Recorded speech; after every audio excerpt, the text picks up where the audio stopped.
quickly go through this. Not quickly go through it, I will like quickly introduce you to this so that it's not easier next time. Okay? So, this lecture, last lecture we talked about data models. I record it. Okay. Last lecture we talked about data models. You know that relational data model is something that is very popular. People use nowadays. Tons of systems use relational data models because of its simplicity and because of how they mitigate the limited physical data independence issues, right? Actually, I should show this in the beginning of the class. Next Tuesday, commencement day, no class. Next Wednesday, as your exam. Start solo project 2 as early as possible. Do not wait after your midterm week because that week will be your checkout week. Okay. As your exam details, 3 hours from 9 to 12. You're given multiple databases and 30 queries described in English. Your duty is to translate all English queries to SQL statements. Right? The database will be given as a CSV file along with schemas written in SQL. There are 3 parts. The first part, very easy one. The second part, but even though I say that really easy, so do some practice, okay? Right. The second one, single table queries. The third one, multiple table queries. Each part will contain 10 questions, 10 queries. You are allowed to bring in any non-living things. This rule. Do not bring your dad or your hire some expert to be here, okay? So don't bring that. Bring that. This includes laptop, smartphones. I don't care. Just bring maybe a door or a fortune things, lucky charms. Yeah, just bring it in, okay? I don't care.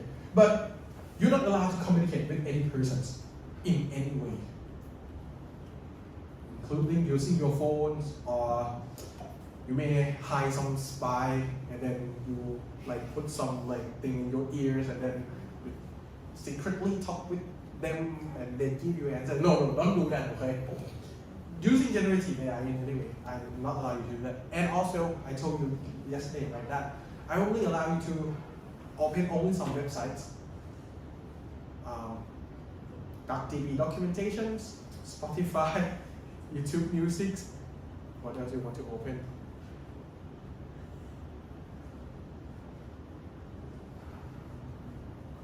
Well, actually, just don't open something suspicious, okay? Oh, you are allowed to open like some YouTube video teaching SQL as well. I don't care. Okay, I will go through this quickly. Maybe we can get into the second one. Actually, I want to cover this part because it may help you in some sense in the SQL exam. Okay. Right. So the first thing that you need to do when you see relational algebra, if you're going to use relational algebra to describe your queries, you need to specify the strategies to find, to answer the queries, right? To answer the queries. You need to specify, again, strategies. Strategy means the steps, right? Actually, it doesn't mean the steps. It's more like a high-level steps to find the queries. But in SQL, do you need to specify steps? Likely no. You specify the description of the results. You specify only the description that, hey, I want this table being joined and then I want this data, these columns, I want this. I want you to aggregate this. So what I want to say is there are 2 query language types exposed by database management systems. Typical query languages. The first one is what we call procedural query language, which is the query language that you need to specify the high level of the strategies to find the desired result, which is basically the relational algebra, right? Or when you do polars in PeopleLab, when you want to extract some column, some theory conditions, you need to specify that, hey, we're going to filter it first, then we will do the projections, then we will do the aggregations, then we will do join, something like that, right? So that is the procedural query languages. Another one, the SQL one, is what we call the non-procedurals or the declarative query languages, which is the query language that you only specify which data is wanted and not how to find it. This means that you throw the query into DBMS and DBMS will figure it out for you, the optimal strategies of evaluating that queries. Okay, that is, for example, relational calculus that I don't want to teach you, and the SQL, right? So just to quickly make some refreshing for you. This is polars. When you do polars, you read CSV files, right? You filter it, you do some filtering with these conditions, right? Then you group by, then you do aggregations. You kind of tell them the steps.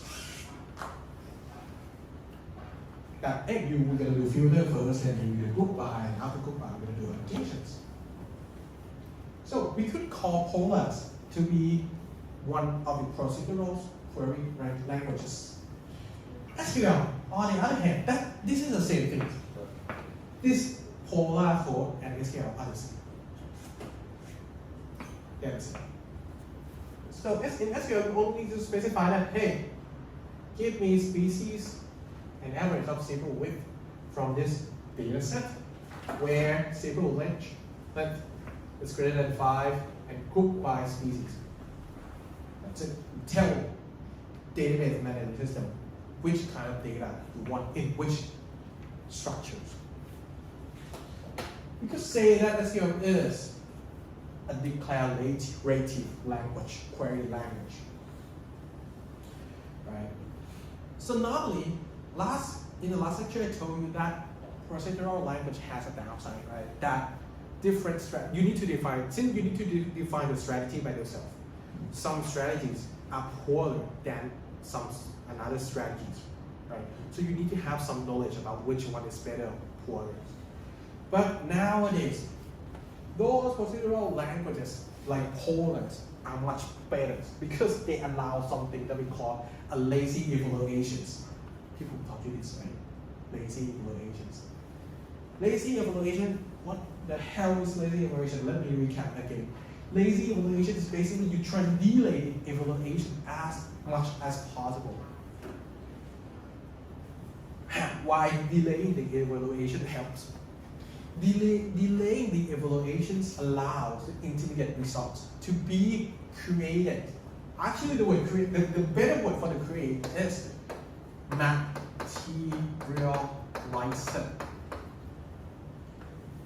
Allows intermediate result to be materialized as delayed as possible. Sometimes when you delay, you may create a moment that, hey, at some point, hey, actually I don't need intermediate result. So you can just not create it. And you can set time and space for creating them, for not creating them, by not creating them. Right? So the opposite term for the lazy evaluation is an eager evaluation. Eager means that you're trying to do it as soon as possible. Okay? Let's say an example. I'm going to start first with the eager evaluation, which is, I would say that more intuitive. Okay? So in the eager evaluations, so I have this polar code in the eager evaluation code. What I want to do here is I want to filter, right, by column X. So first line here, I read CSV from the file called poom.zip, right here. Right. So once I evaluate this line of code, in my memories, in my DRAM, I'm gonna get this table, the entire table, putting it into the DRAM. Okay. Then, once I do filters, I likely gonna create another filtered tables in the DRAM. You see that you need to, in your DRAM, you spend time to creating 9 rows, right? And you spend space of 9 rows when doing this. If you use lazy evaluation mode in polars, start with this, but in the lazy evaluation mode, when you define queries, again, you need to define everything in advance, right? Defining this doesn't take a lot of space in DRAM. It takes a little bit of the space that it is technical, right?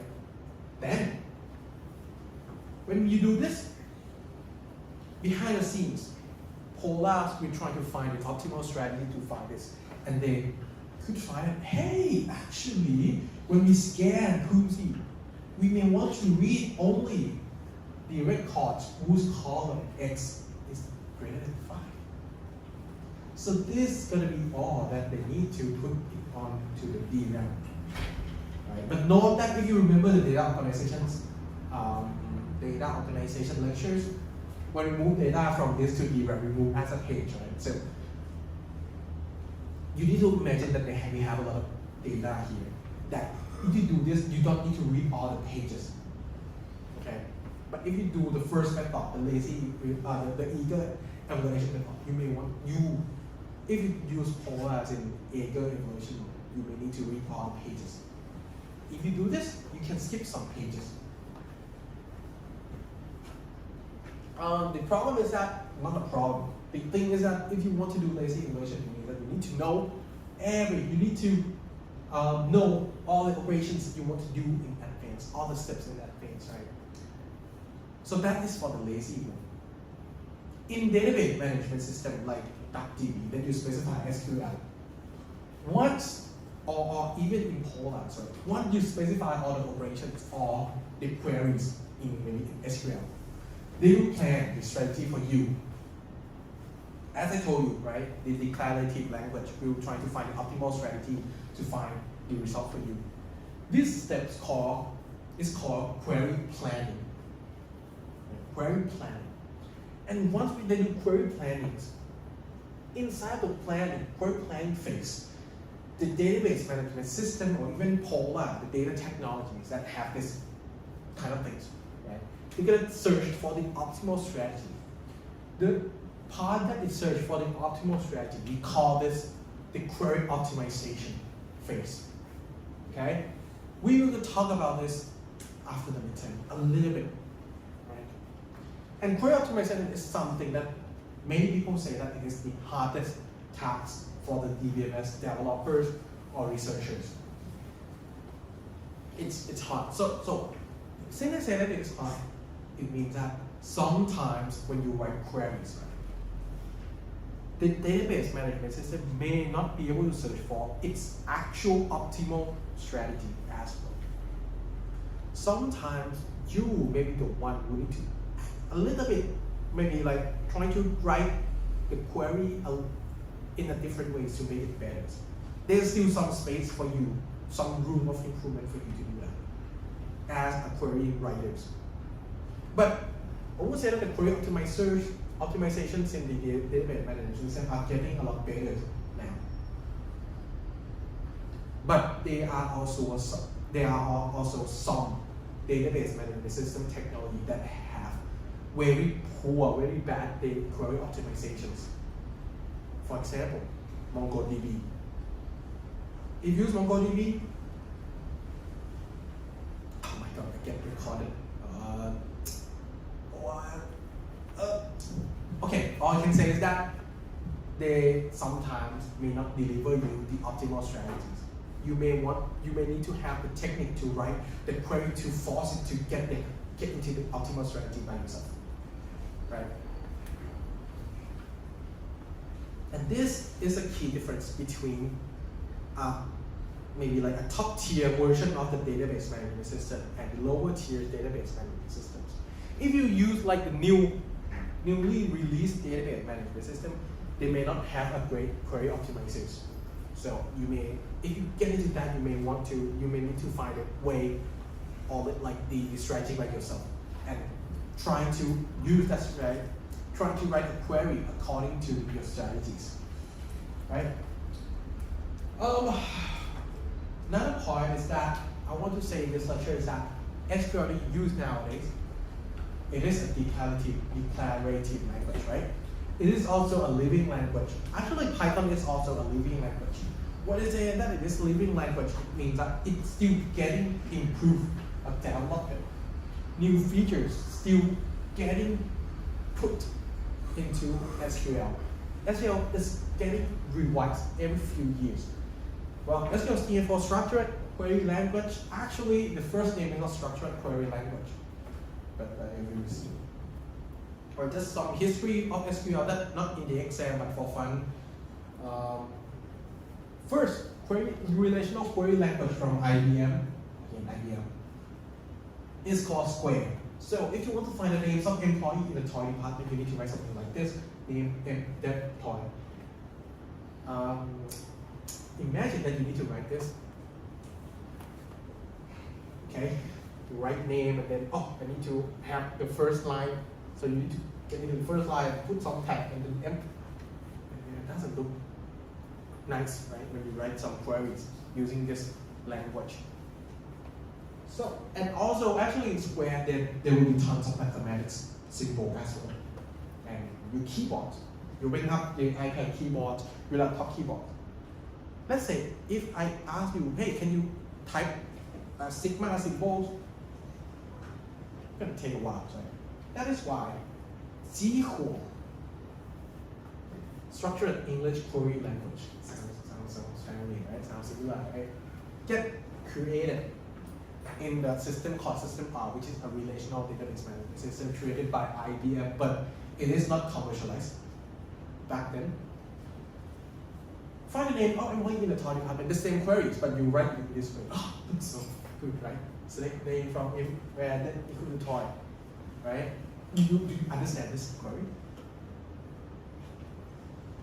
Because if you don't understand, I think you're going to have a problem next week. Okay? So, it's based on English. Your keyboard has English. So that is why it is very easy for you to type, right? It's say in the documentation of the SQL, the SQL or the paper of the SQL, that the power is equivalent to square, but it is intended for users who are more comfortable with an English keyword format than which the terms mathematical notation of squares, right? And SQL, it's get popular that it gets standardized by NSI, American National Standard Institute, if I remember correctly. I'm not sure about the full names, and ISO, International Standard Organizations, in 1986 and 1987 according respectively. But hey, on the slide I say that it was SQL, right? SQL, Structured English Query Language. But why they use the word SQL instead? Why do they need to remove the word English? It is not about the fancy reason. It is about that the word SQL, SEQUEUEL, is actually getting, it was the name of another company. I'm not sure, in some company in Europe, so that when they want to standardize SQL, they cannot use that name. They need to change it into SQL, Structured Query Language. But you may have heard some people say SQL after the SQL, including me.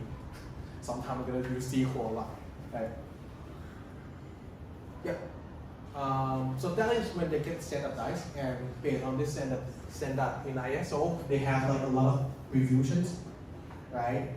Until the latest revisions of the standard for SQL is SQL 2023. If you're trying to incorporate something that we call property graph queries, I haven't covered it. You can check it out by yourself on the internet, right? But most of the database management systems that claim that they support the relational data models, claim that they support SQL, they at least need to support the standard called SQL 92, or basically the 1992 version of the SQL. Right? It doesn't get published exactly at 1992, but they start at in some years around that. Okay. Okay. So this is what I want to teach you before we end this lecture. The modern SQL features In the labs, Indy taught you about the common SQL features that you can just use in most of the database management systems nowadays. But again, people invented new applications, new way to query data. That is why SQL is trying to incorporate new features so that they make the application developers that write SQL being more comfortable. I will tell you at least 3 features that is very important. Actually, I plan to put this in the lab yesterday, but I think that you should review SQL instead. So that is why we changed it to SQL review, and I put this in this lecture instead. The first one is the window functions. If you're going to work in the field that use SQL, you definitely going to need it. The next one is common table expressions. This one is not mandatory, but it will help you organize your SQL code a lot. The last one is recursive queries. This one, you're not gonna have a chance to use it a lot, but it is fancy, so that's why I put it in. So the first one is the window functions. In order to understand window functions, you should understand aggregation function first, in which will teach you P1 or Indy taught you, right? Aggregation functions, okay. So if you don't understand, then you will play again. Okay. Aggregation function is basically you have a table and you try to merge all the values in one column together into one value, right? Right? Which means instead of you're gonna have, let's say at first you have 3 rows. When you do aggregate, you merge them into only a single row. That is the aggregation function. Window functions, something similar. You use values in the multiple columns, but you calculate values for one row, but you don't combine them together. So this is the window functions. Looks weird, right? This make a lot of sense. This one, see an example. One of the window functions that we usually use is called rank. Let's say if you have this table, don't look at the chart here, okay? Let's say if you have this table. I'm asking you, hey, can you put the rank of the students 1, 2, 3, 4, 5 based on the scores? How are you going to do it with SQL?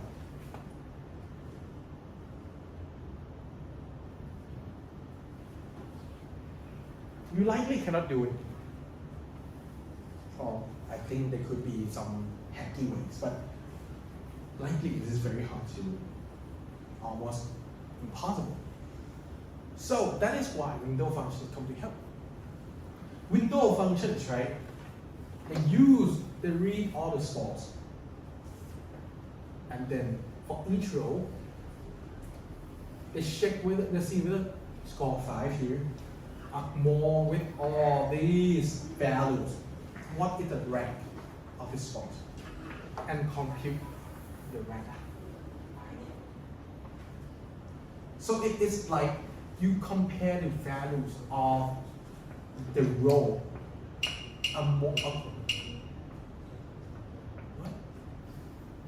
Okay, you compare the values for each row against all the values that columns. That is the window functions. So eventually you're going to get the rank here of 4. So how to do it? In SQL, you put the word rank here as a function. Then you need to specify the word over, and inside of the over, you specify the conditions. For example, I want to rank it using the sorting condition of the scores. So I rank over the order of the scores here. Okay? But hey, we have 2 nice scores, right? Which length are 1, but but the next one is the 2 got skipped, right, and then we get 3. Oh, but I don't want 1 and then skip to 3. I want 1 and 2 and 3. So There also a function called strength, in which you just need to change from rank to data strength, and it will solve that problem for you. Okay, so we have 1 to 1 tie together, right? 2 tie together. Okay, learn how to use it. Right, it is very useful. Not very useful, but you need to use it if you are working in this SQL field. Okay. That is window functions. The next one is a common table expressions. In short, common table expression is basically a variable in SQL, a temporary variable in SQL. So the formal definition is that we can use common table expression to compute intermediate tables for better readability, better code reusability. I taught you the word code reusable, right? In some inefficient database management systems, you can use common table expressions to improve performance by reusing the intermediate resource. Let's see. So this is one of the queries that, hey, what if I want to find the maximums, want to find all the students who get the maximum scores in the assignment number 5. This may a little bit weird. Yes, never mind, forget about it. That's not important. One of the ways I can write subquery like this. Imagine that in your queries here, you have a lot of subqueries. It will be very hard to read. CTE allows you to break down your query into steps, right? Okay, I can host these queries above all the rest and create it as a temporary table. And you can use a table in here in order to, get the result of these queries. So it is shorted, right? In the query below. The good thing is you can see that it kind of divide the queries into steps. Like this will be step number 1, step number 2, something like that. But in this side, it is really hard to view it as steps, right? So this is how CTE help you in organizing your code, your SQL code.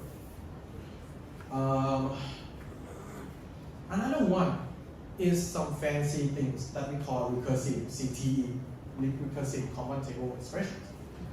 SQL can do loops as well, can do for loop as well. Actually, what Python can do, SQL can do all of them.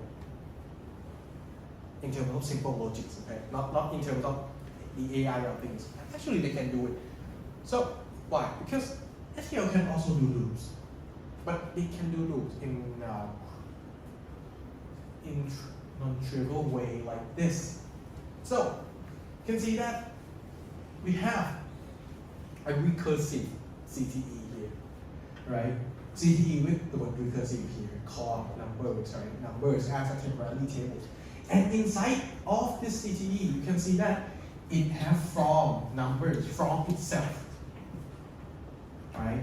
This is you allow you to, okay, first we do this, and then, we find this number again, so we get back to the old CTE. So it's now to be like a loop here. Right? I'm not going to get into details, but the result of this will be this. Numbers 1, 2, 3, 4, 5, 6, 7, 8, 9, 10. Right? Looks so cryptic, right? You may want to write Python to do this instead, but if you learn how to use it, it also has some useful use cases as well. Okay? Right, I guess that is all for today's lectures. I don't want to put more things into your brain today. Right? We still have something else left. But let's continue it next week. Not next week, after the midterm. Okay? Any questions, comments, concerns? Right? Everything good, right? Okay. Practice for the SQL exam and don't forget to do SQ2 as well. That's it. Thanks.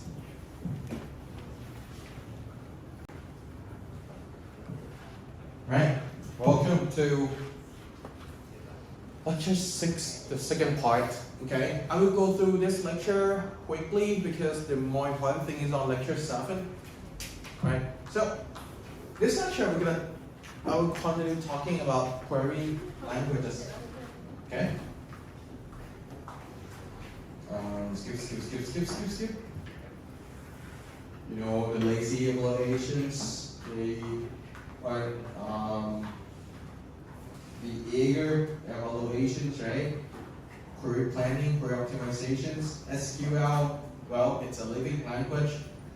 Many people nowadays, a group of people trying to add more features to SQL. You have an Excel exam, so you know how to use it. There was like SQL, which is a square which you need to write query like this. Doesn't look so good. So we have SQL, structured English query language. Due to some legal issue, they need to change into SQL. And nowadays, the current standard is SQL 2023. But at least the system that say that it supports SQL must support SQL version 92. Okay, what are the SQL features that I talked about last time? Window functions, common table expression, recursive queries or recursive CTE. So this is the rank, right? Dense rank. CTE is basically you compute temporary tables. Recursive CTE is that you do some kind of loop in the SQL, okay, using CTE. Okay, that is all for last time. Flushing so fast. That is what we left last time, okay? So, this drawing,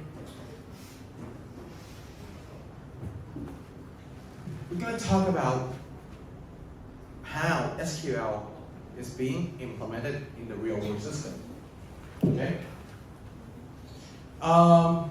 In real world system, even though you learn SQL, it is from this class in the lab, each system tends to add something, try to customize SQL to meet with the requirements or meet with the specification.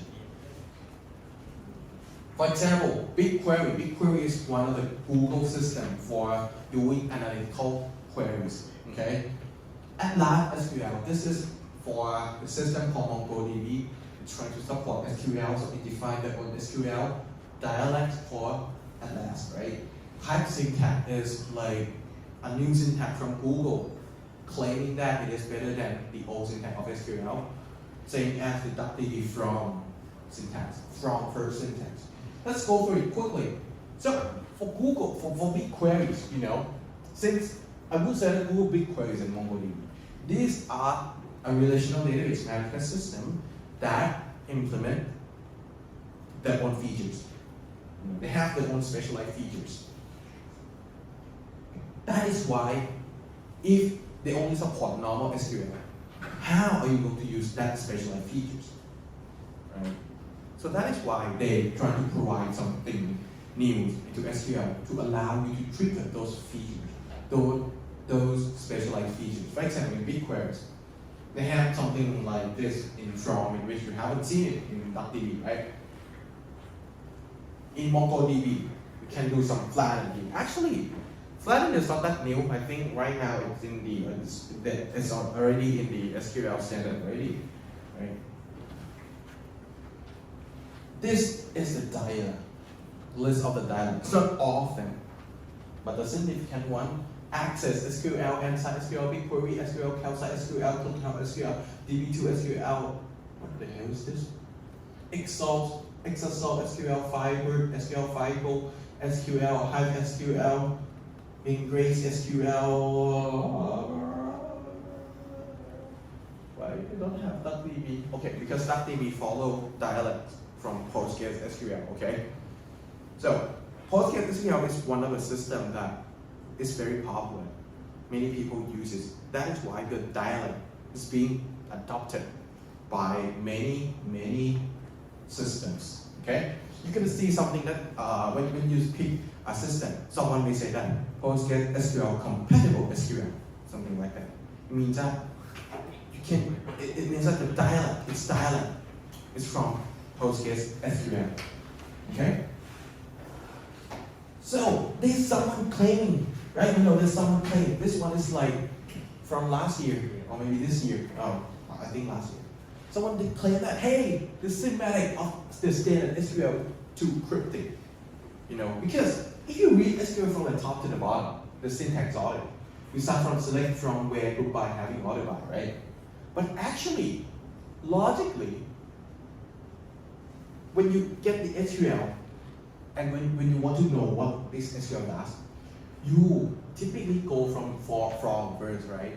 You need to know which table first. Then you need to do join first, right?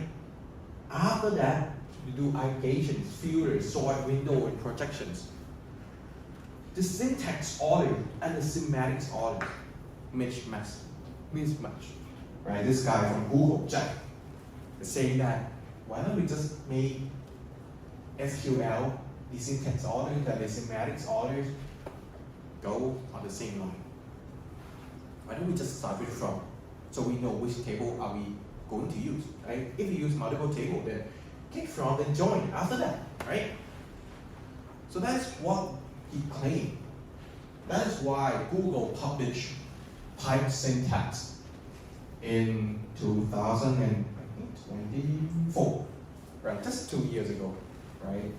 Google pipe syntax, which means instead of you need to write select from, group by, order by, you start from, okay? If you start from, you know, okay, this is a table. This is the main tables I am using, right? Then, okay, if I want to use multiple table, let's join it. So this one, they do left outer join with the orders, right? So customer and orders are being joined. Okay, now you have two tables being joined. It's semantically, like, you can follow it in terms of semantics based on the syntax here, right? Then after join, let's do aggregations using this group on count. Let's do another aggregations with this count based on this group. And then let's order by this and this. Right? You know, the semantics order and the syntax orders are going from top to the bottom. Same things. Right? That is why nowadays, if you use modern Google systems, they start to adopt this syntax. And from first, or the entire syntax here, they need some time to change it. But if we say that, hey, can I just put from before the others? There's someone trying to do it, and that is DBP. Right? So DBP, they also agree with this argument. So they say that, hey, let's do from first. So that people, when they read the queries, they know, okay, we're going to start this table. And then we're going to pick INS from this table. Unlike this one, if you read it line by line, you select INS and INS, where is INS, what are INS? Then you read the second line, all from this table, right? So that is why in DBP, you can use either from first or the standard SQL syntax, okay? That is the dialect and the new features in SQL that each system tends to give you, okay? Next, let's talk about query languages that are not SQL. I talk about SQL, you already have the SQL exam. But in this world, there are some people saying that SQL is hard, don't use it. SQL is too complex. Why don't we have an easier versions of SQL? So that's why there are other query languages as well. The first one that was a competitor to the SQL back then is called QUEL, Q-U-E-L, right? This is a relational query language back in 1980s, right? The next one, this one is very new. I'm not sure whether it's going to dominate SQL or not. I believe not right now, but it will be used. I believe that it will be used. It's called same SQL. Same QL, sorry. Sanity something QL. Right? The next one is if you use non-relational system, right, like MongoDB, which is a document-based system, you will need to use, even though it has Atlas SQL, the typical way of using MongoDB is to use it through the exposed API called MongoDB API. And in some system, like in property graph system, like Neo4j, it doesn't support SQL. So it has their own query language called Cypher. Right? We go through it, each of these quickly. Okay? This is cool. So if you want to write an SQL to create a table and then maybe, so this is the SQL way to create a table with some data. You can also, normally if you want to create a table with some data, you first need to create a table first, right? Then you need to insert into the table, data to the table. Alternatively, you may create table using result from queries. Like this, create table, add, and then followed by the queries. This is fine as well. This is one of the ways. But let's say I want to do this in Quo. You need to use this. I mean, back then, when SQL was not that when SQL was not this popular, there are discussions between these two query languages. Which one are better back then? Honestly, many people said Quo is better. But it's just that Oracle and IBM, two big companies, they pick SQL. That is why Quo started to die.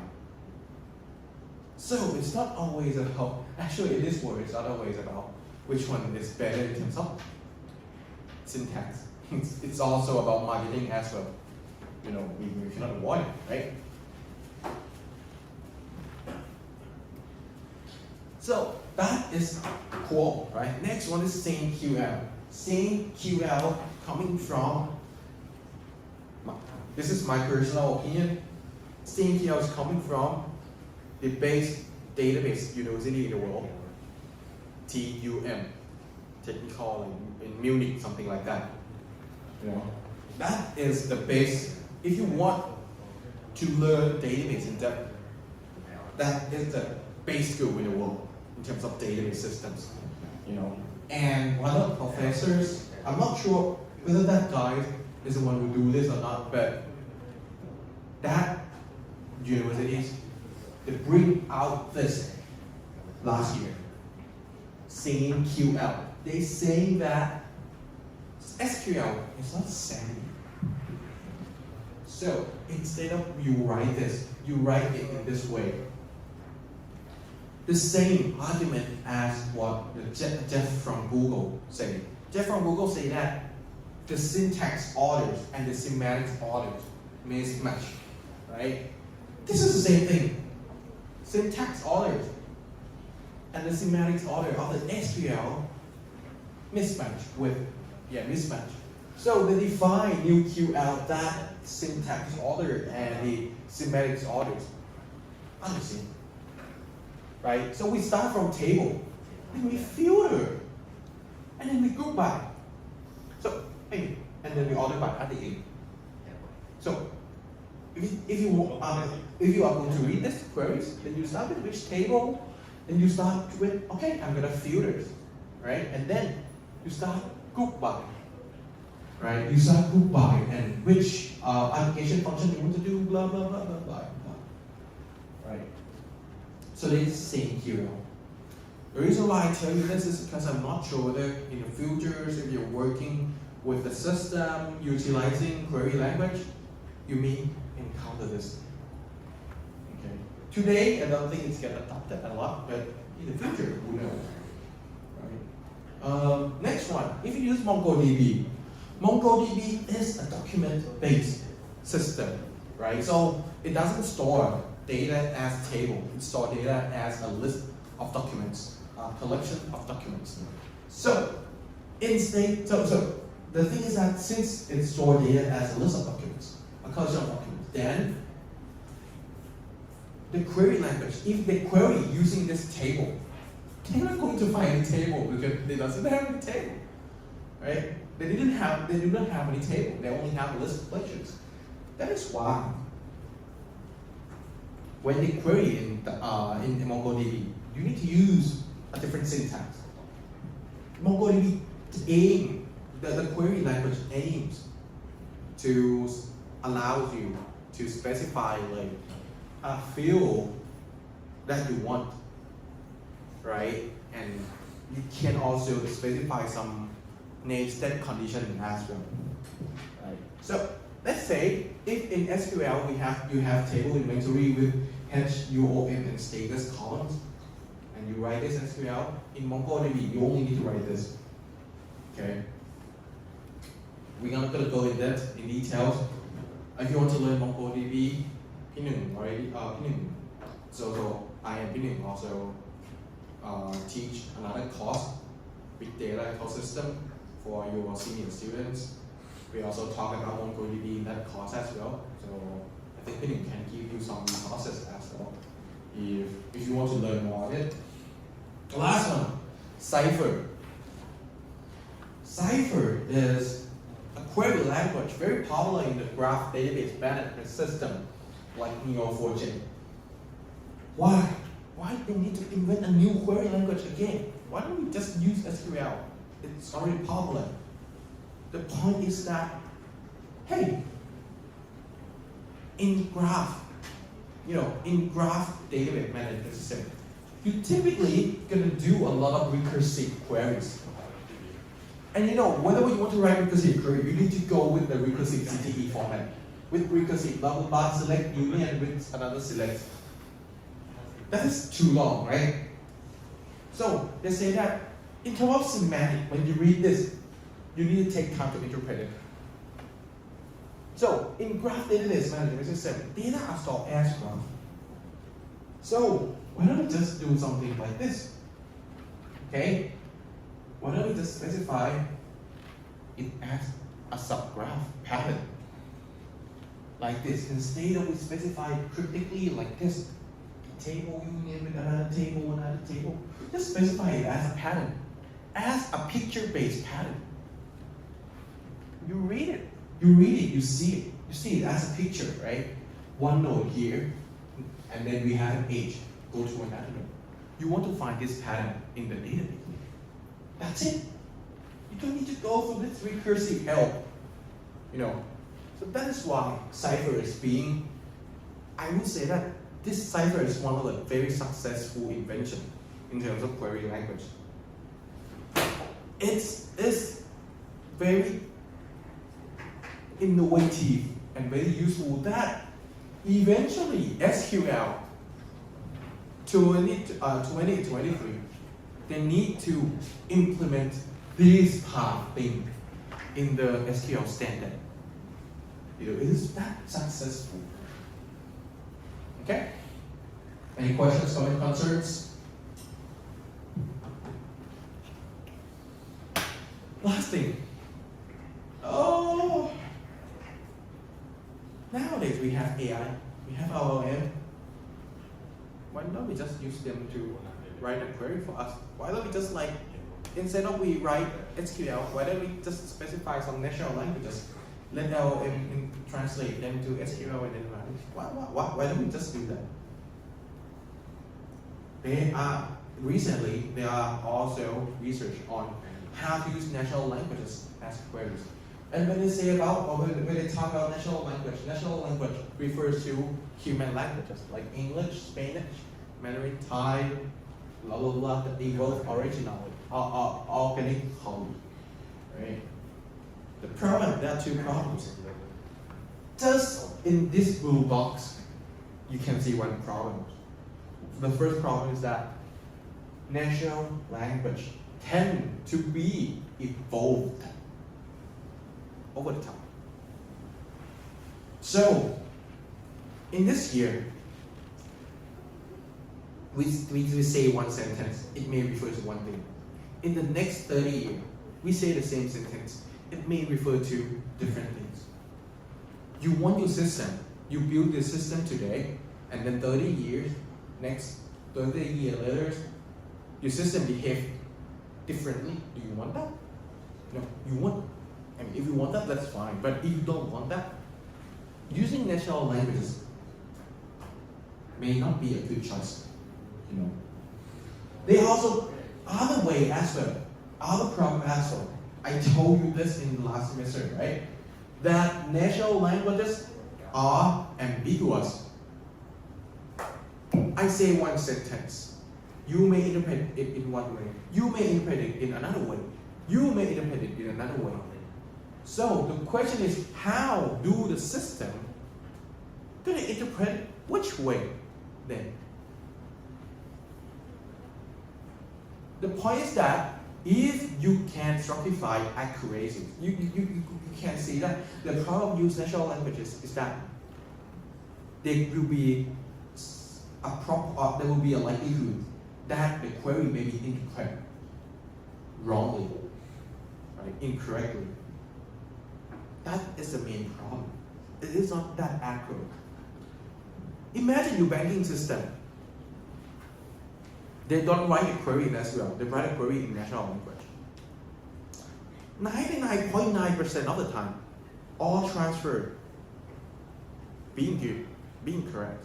But 0.01%, some transfer, you query, and you query it wrongly because you use natural language.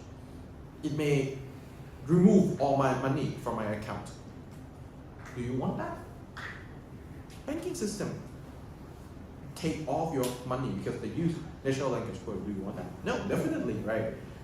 They want the system to be as reliable as much as possible. So that's why natural language, even though we have a very good LLM, in the future we have very good AI, if it's not 100% accurate,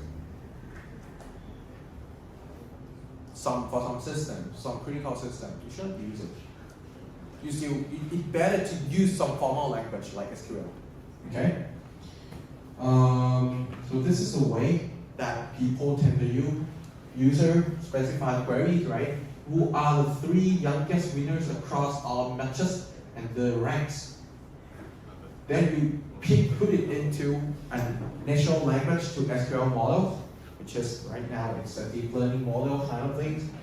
And then given the database informations aside, so you pack some sideways informations into the models in order to generate the SQL queries. Alright? The problem is only the accuracy of the models. When you do AI, the only problem for the AI is that it's not accurate. It's not the only problem, I'm sorry, but one of the biggest problems of AI is that it can't be 100% accurate, like human. We cannot be 100% accurate. So that is a point. So, if it's not accurate, who's going to use this? Basic applications. Do you know RAG, R-A-G, Retrieval Augmented Generation? You here have heard about it? RAG, Retrieval Augmented Generation, is used in LLM. Sometimes they use LLM. You may think that, hey, they know some external information, or they know my personal information as well. Why? Because they could know your personal information because you use ChatGPT a lot, then they keep track of your history, right? So they now can answer some of your personal information. Those information, those history, those past history, they actually stored as a database for the LLM. It's basically a database for the LLM. LLM will try to queries from that database, from your history database, in order to deliver to you a better answer generation. Retrieval augmented generation is basically you prompt, right? Then you try to retrieve relevant information from the database. Could be history database, or could be a Wikipedia website, so on and so forth, right? Sent to LLM in order to retrieve the good things and more personalized answer to you. This doesn't require 100% accuracy. I mean, even though if LLM answer to you a little bit wrong, it would be fine, right? Because you know that AI doesn't always correct. So, this is one of the applications that we can use natural language as queries. In summary, SQL is still most famous language nowadays. Many people still use it. That is why we in this class taught you SQL. But it is still evolving. In many industrial systems, they create their own versions of dialects of SQL and use it. Which means whenever you use new system, you may need to learn something new, some specialized features of the SQL that they implemented by from themselves.